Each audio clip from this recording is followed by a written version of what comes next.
Tennessee authorities returned 7-year-old Charles C. to his crack-addicted mother without making sure it was safe. He ingested her drugs and has suffered permanent brain damage.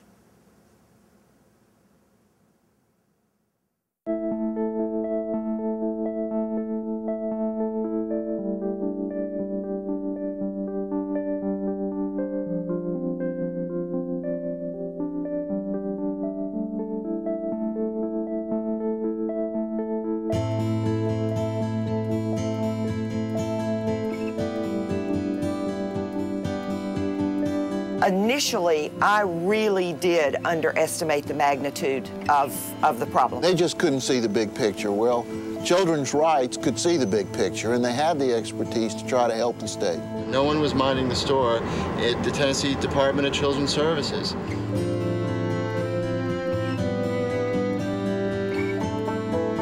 We went to Tennessee because we knew that children were being harmed by the state and were neither being protected nor given a chance for a reasonable childhood. We knew that kids were being brought up in institutions, which is harmful for children, were being moved from place to place, and were being denied the opportunity for a permanent family.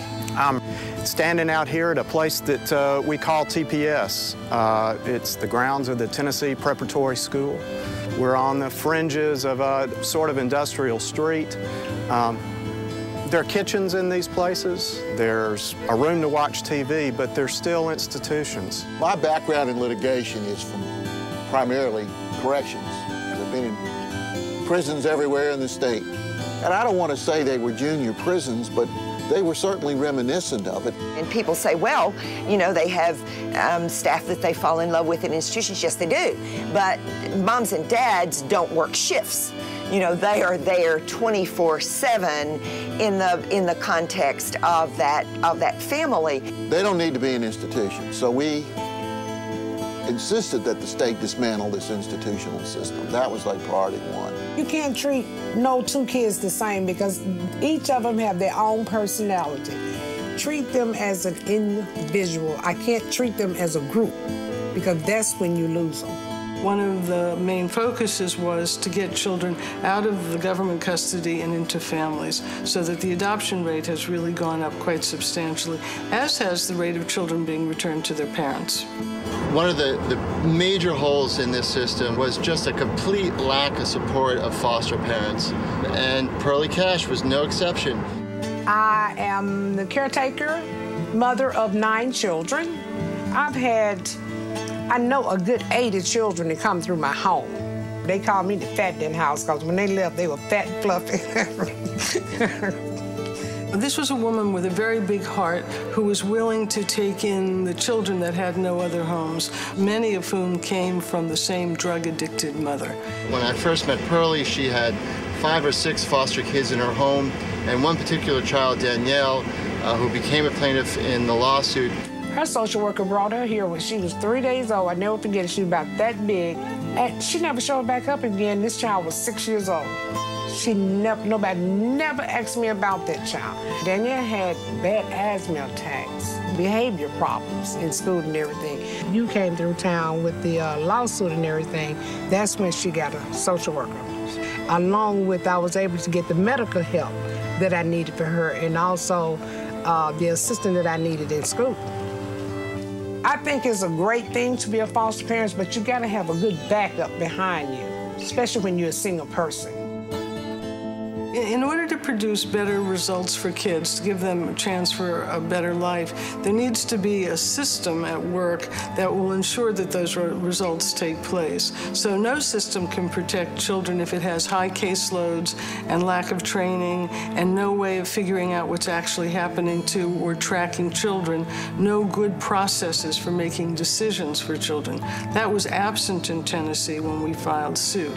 It is now very much a part of the Tennessee system. You couldn't do for 43 kids what you could do for 20. You didn't have time. So everything that you did was the bare minimum. When you have cases that were sky high like ours were, it's just too hard to manage it all. We had no data tracking system. I had nowhere to go to look and see were my children being visited. There would be handwritten notes, they'd be front and back, you couldn't find information.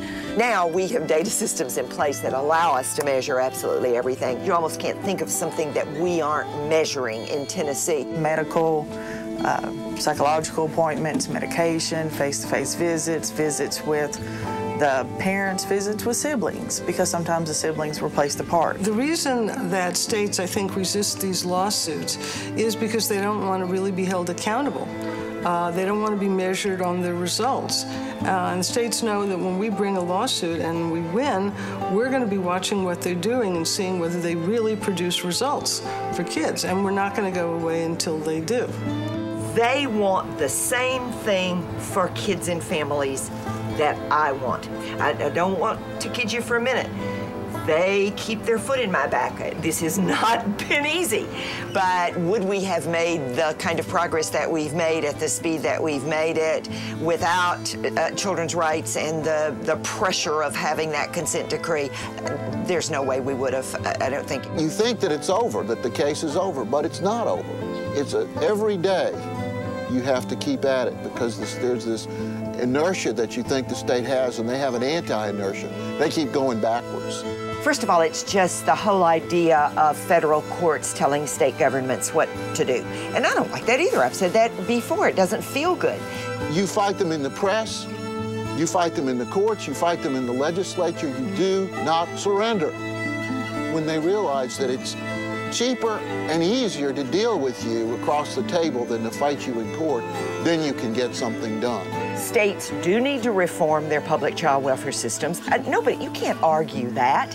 When you look at adults, children who have aged out of the system and the outcomes that you get for those kids, how can you argue? You don't want children's rights to come filing a lawsuit.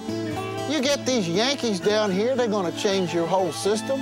The good results in Tennessee can be replicated in other states if there's pressure in these states, in fact, to protect these children and do a better job. That takes resources, that takes staffing, that takes experts, that takes all of the work that we do, and that takes funding to be able to do it.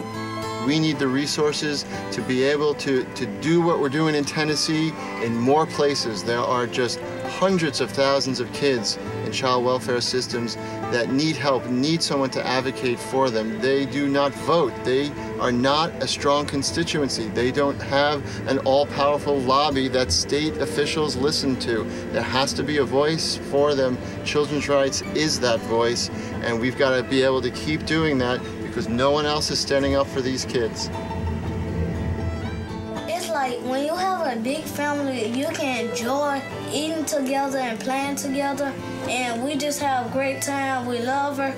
We want to show her that we need her, but like anything she tell you to do, you should do it because this the best mom I've seen before, and I love her very much.